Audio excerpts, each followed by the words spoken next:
testosterone in women and the facts about dosing. There is still a lot of controversy surrounding hormones in women, and a lot of that revolves around misperceptions about testosterone and how to dose and whether we should treat women. And so, although we're doing a very good job of getting education and information out there for women related to perimenopause and menopause, I think that's wonderful. But those women still need a place to go to get their hormones optimized, but also testosterone plays a role in those symptoms that they have in perimenopause and menopause they want to see improved. So what are some of the facts? Because I've seen lots of misinformation still out there, and a lot of it revolves around a narrative that states safety concerns about testosterone in women. But none of those are really scientifically founded. And so that's what I wanted to talk about. If we look at hormone replacement therapy in women, and we were doing hormone replacement therapy with synthetic hormones such as progestins and estrogen, and then the World Health Initiative study, which was performed by the NIH and a division of it, basically was conducted to determine the safety of hormones in women because we were using synthetic hormones at that time to control symptoms, and they were controlling symptoms. So it became a concern of, are they safe for long-term use? And at that point in 1995, there were over 50 million women on synthetic hormone replacement with adequate control of symptoms. Fast forward in 2002, they shut down the study early because of safety concerns related to cardiovascular disease and increase in breast cancer. But all of that ended up being falsely reported. Yet we stopped doing hormone replacement therapy in women, scared doctors and scared patients,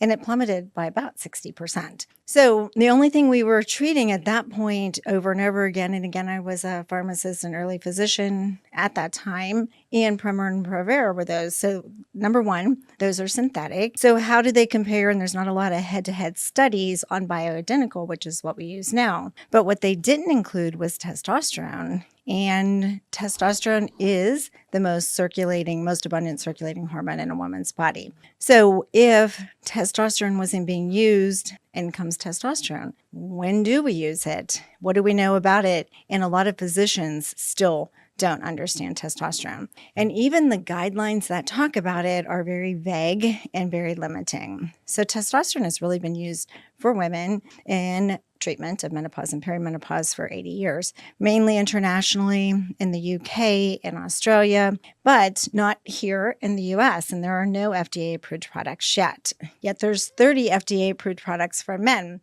So a lot of those guidelines are suggesting that we use male products in female patients. And as you already know, women have been excluded from studies, and a lot of the studies are related to men and testosterone. So when we want to make the claim that we're not little men, which we're not, we have guidelines that support use of male products for women. But there are a lot of hormone specialists out there, and there's lots of studies support for testosterone and the safety of it. And so if you look at injections and pellets when they come to talk about that, even compounded versions that are female specific in concentration as far as injectables can be used. Transdermal, if you're going to talk about creams don't absorb very well through the skin for women and testosterone. So you get very fluctuating levels of testosterone. So you could be low one day, high the next day. I could never get anyone steady on a testosterone cream, and therefore I never got women feeling better.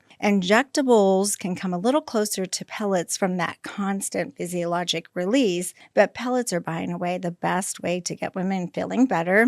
They have been used for decades, and there's a study that has 1.2 or over 1 million pellet subcutaneous procedures in over 400,000 women, and safety concerns were not an issue, less than 1% complication rate. There are study support for levels that are pharmacologic, that aren't physiologic. So if you look at that range on a laboratory and say it's 5 to 45, and I've seen this on social media as well, that's an arbitrary range, just an average for a woman of that age, 2 standard deviations above and below. And so it really is irrelevant. And even the guidelines, so the global consensus for testosterone in women, the Ishwish Society, which is the International Society with guidelines for women, again, we'll talk about a level it's not revealing to, like, it's basically done as a baseline, but not followed because it really doesn't correlate well with a woman's symptom control. And so you really should go based on how the woman feels and whether she gets better. And that level range might be anywhere from 150 to 250 for total testosterone. Again, it depends on whether you have a binding protein. The SHBG might be binding that, and birth control will drive that binding protein up.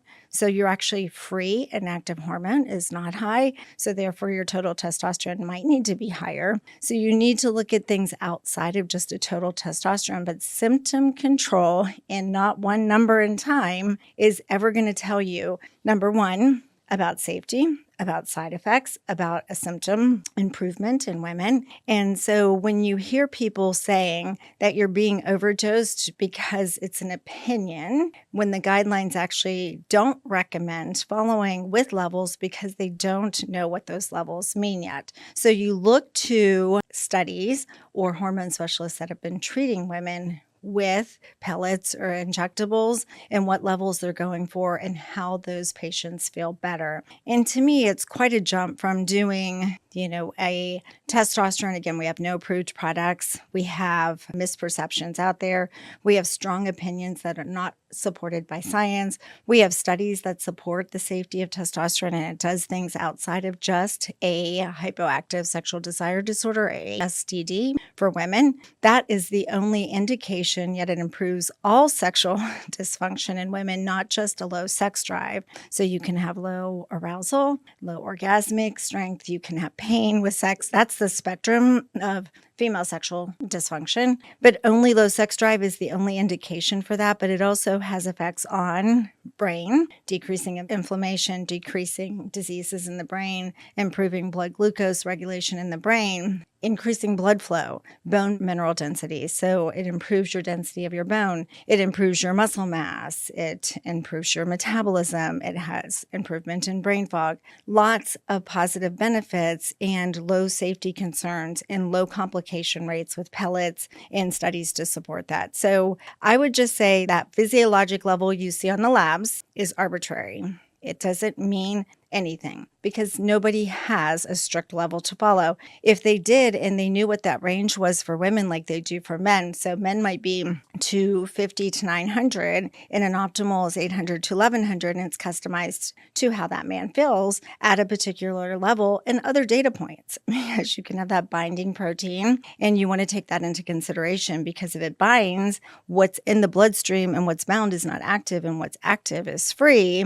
You need to know what the binding protein is. You need to know what the free is. So you need a hormone specialist that is going to do more than just look at a number and say, you need to be in this range, because that's the normal range for a laboratory range, because it doesn't mean anything. Even the guidelines don't give specific ranges in which to shoot for. But for hormone specialists that have been treating women with pellets for a long time, and the levels that you need to get women feeling better are definitely not in that range on the laboratory result. So basically, a hormone specialist is what you need. Somebody that will actually listen to your symptoms, aren't afraid to dose appropriately based on scientific support, and get you feeling better. So hopefully that helps answer some of the questions around testosterone and dosing. I've seen questions about, how do you dose appropriately?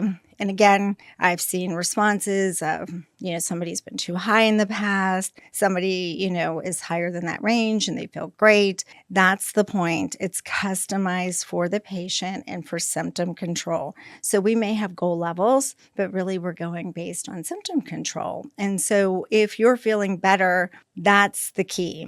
And that's where we want to look at is, where do you feel better? And informed decision-making for women is important, because we've kind of jumped from no testosterone women to testosterone at a very high dose for transitions, but then we still don't have a solid basis, and we're scaring women that just want to feel better with testosterone and make informed decisions. And so I think women are there. Women are proactive. They know that there's options out there. And so they're looking for them and they want someone to listen to them and customize it for them and get them feeling better. So hopefully that helps. Let me know if you have any questions. Please drop them in the comment. Let's start a conversation and let me know if there's anything else you want to talk about, sexual wellness or wellness.